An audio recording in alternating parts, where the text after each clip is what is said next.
खारगे जी, लालू जी, रबड़ी देवी जी,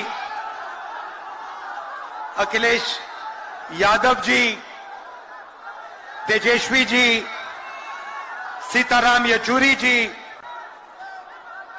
D राजा जी, दीपंकर जी, केसी वेणुगोपाल जी, अखिलेश प्रसाद सिंह जी, तारिक अनवर जी, शकील खान जी, गठबंधन के वरिष्ठ नेता और गठबंधन के प्यारे कार्यकर्ता भाइयों और बहनों, प्रेस के हमारे मित्रों, इतने मित्र नहीं है प्रेस वाले। आप सबका यहां बहुत बहुत स्वागत, नमस्कार।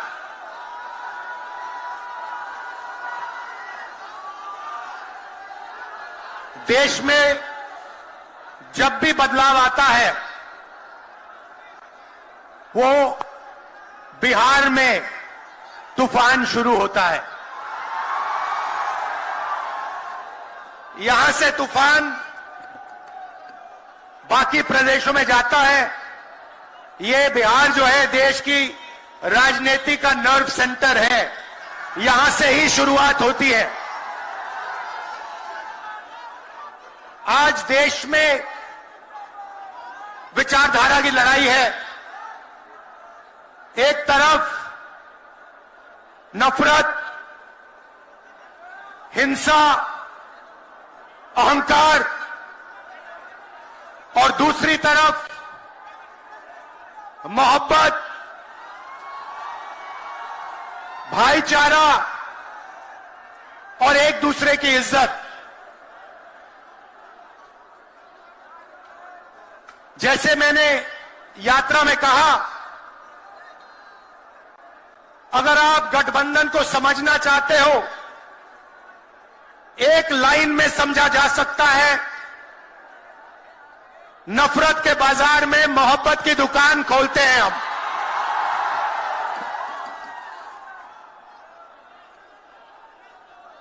इस देश में नफरत क्यों फैल रही है? यह नफरत का देश नहीं है, आप सब जानते हो। आपके दिल में, हिंदुस्तान के नागरिकों के दिल में नफरत नहीं है, मोहब्बत है, प्यार है, एक दूसरे का आदर है।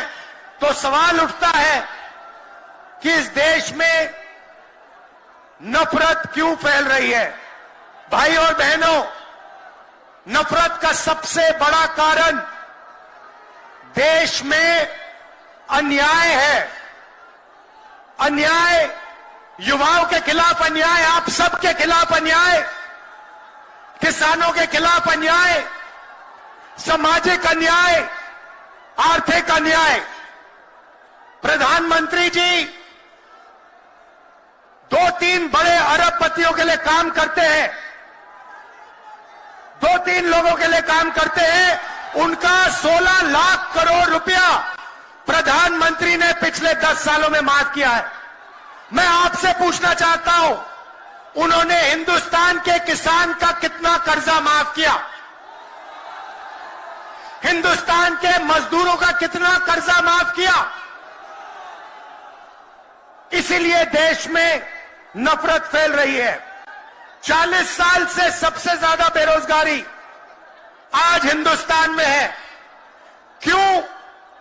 क्योंकि बीजेपी ने छोटे व्यापारियों को, किसानों को, स्मॉल और मीडियम वाले बिजनेसेस को नष्ट कर दिया है। एक तरफ नोटबंदी की, दूसरी तरफ जीएसटी लागू की। नतीजा यह हुआ, जो लोग इस देश को रोजगार देते हैं, छोटे बिजनेस वाले, स्मॉल और मीडियम बिजनेस वाले, उन सब का काम बंद हो गया। जहां भी देखो बड़े बड़े उद्योगपतियों की मोनोपोली बन रही है। एक उद्योगपति के हाथ में हिंदुस्तान के सारे पोर्ट, एयरपोर्ट, इंफ्रास्ट्रक्चर, डिफेंस की इंडस्ट्री, सारी की सारी नरेंद्र मोदी जी ने एक उद्योगपति को पकड़ा दी। आप लोगों के लिए इस देश में कुछ नहीं बचा है। मैं आपसे सवाल पूछना चाहता हूं, इस देश में पिछड़ी जात के कितने लोग हैं? कितनी आबादी है पिछड़ी जात की? 50%। 50%। दलितों की कितनी आबादी है? 15%। आदिवासियों की कितनी आबादी है? 8%। कितनी बनती है भाई? कितनी होती है? 73% अब देखिए 73% में से हिंदुस्तान की सबसे बड़ी कंपनियों में उनकी मालिकों की लिस्ट निकालिए, आपको एक व्यक्ति नहीं मिलेगा 73% वाला। उसके बाद मीडिया के मालिकों की लिस्ट निकालिए, बड़े बड़े इनके जो पत्रकार हैं उनकी लिस्ट निकालिए, आपको 73% में से एक नहीं मिलने वाला है।